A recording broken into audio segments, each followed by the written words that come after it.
So I recently posted on Threads that I wanted to move to Trinidad to increase American tourism, and with my type of content and following, I think it's definitely possible. I'm not sure what type of response I was expecting, but I did get some good responses. And once there's good stuff, there's also comes bad stuff. So I got some bad responses as well. Mostly people telling me that visiting and living there is two different things, which I'm aware of. But it's ironic that all those people who told me that just literally moved to America less than 5 years ago. So it's like Trini people are so closed minded. Like that's one thing I can say about Trini. I mean, besides the open minded people, like one thing Trini people do is try to be negative and bring down foreigners. Like y'all is driving away people from the island. You see, I'm trying to do something positive.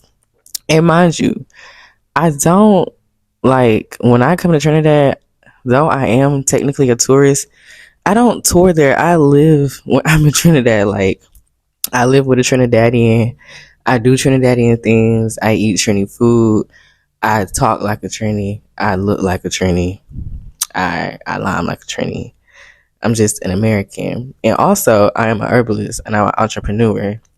And one thing that I would say Trinidad has, and I will say all the time, like I even say in America, I think Trinidad is more advanced, is like one of the more advanced Caribbean countries. I've been to Jamaica various times and I even been to the American Republic. The American public is up there, but Trinidad is a very business focused country, and that's what I really, really appreciate about it. So, relax. Which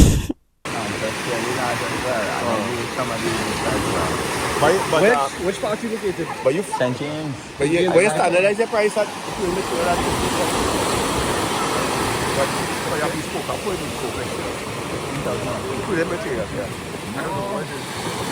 And I think I can speak for everybody here when I say that we love America because it's very convenient, but I've been living here for 24 years. And for people who want to get away from that, the Caribbean, any country is the perfect lifestyle. It's the perfect place to slow down and appreciate what God and nature is truly has given us and around us. Like, I don't need yoga. I love yoga though. I love meditation.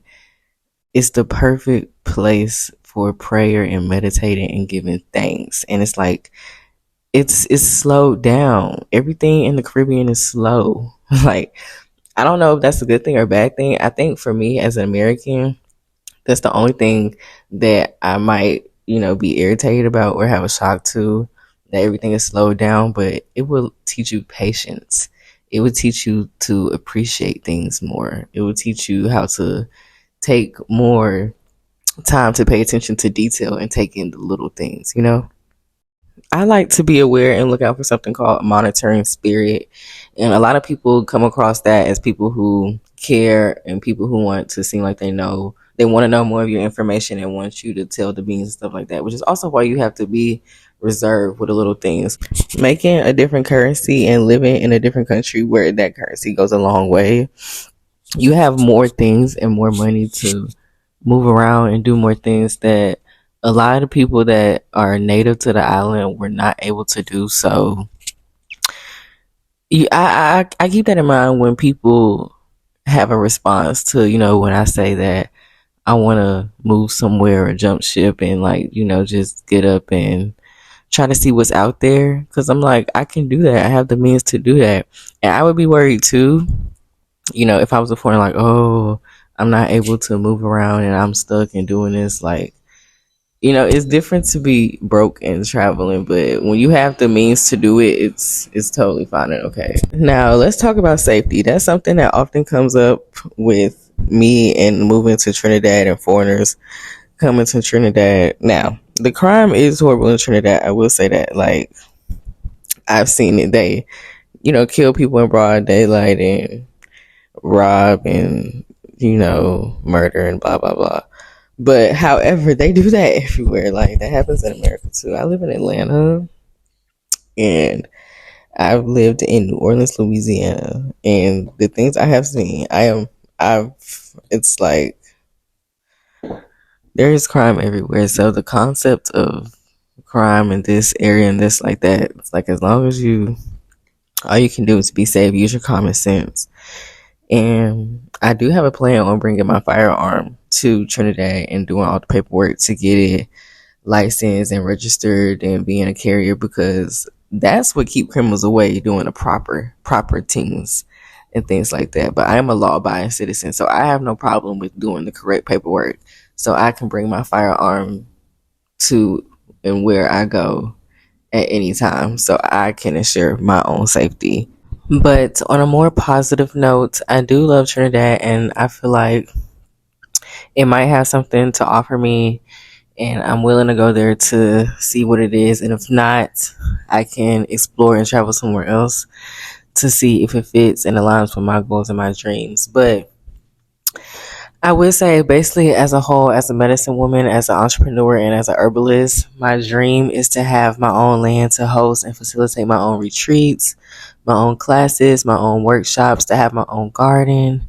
And I think I said it earlier, but I discovered Trinidad through this website called Workaway, which is basically a website where people can sign up and volunteer in different countries, in exchange for different opportunities and things like that, for knowledge or just for internships, or I mean, really anything is any type of experience. So I kind of want to do the same thing in that aspect. When I get my whole thing situated in my land together, I want to have volunteers come over, help me maintain the land, keep it beautiful, help me facilitate retreats, and just do certain things like that. I can tell you one thing for sure though, and I know that the Caribbean is where I want to be, and that is for certain. Like, I'll say since I started traveling solo last year in 2023. I took it upon myself to solo travel, to immerse myself into the experiences, into the culture, to take myself to the native lands and learn from the actual people, the communities there. And it's something that I actually enjoy doing. I love culture. I love learning culture. I love foods. I love people. I love experiences. And the Caribbean is just, it has my heart. It's like, no matter what country I go to, I always have a special experience.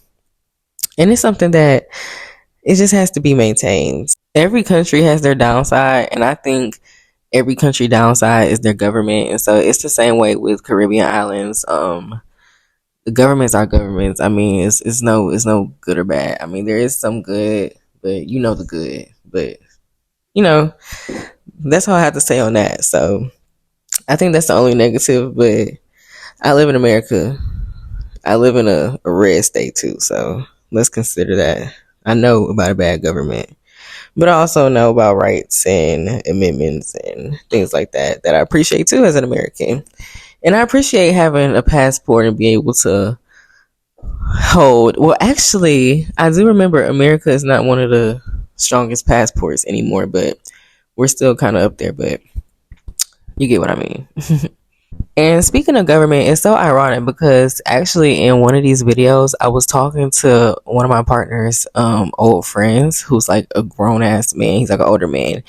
He was over here telling me about Kamala Harris and the whole Donald Trump thing and the whole presidential debate. And I'm like, this stuff reaches overseas, and it's like people can even see how much of a mockery it is, like how much of a joke it is.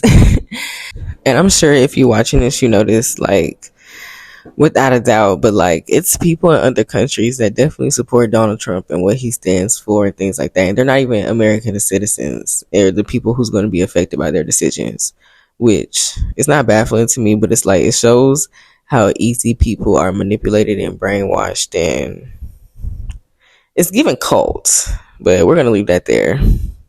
And I think the closest view to something like that in America is overlooking like California and Los Angeles. I've never been to California, but I think that's the closest thing to it. So you cannot beat like Caribbean views overlooking one side of the entire island. And another thing, don't get me started about the fresh juices. And it's not about like how we don't have them available here in America, but it's the prices. Like, the fresh juices here are accessible and available, and America is just convenient. That's the point.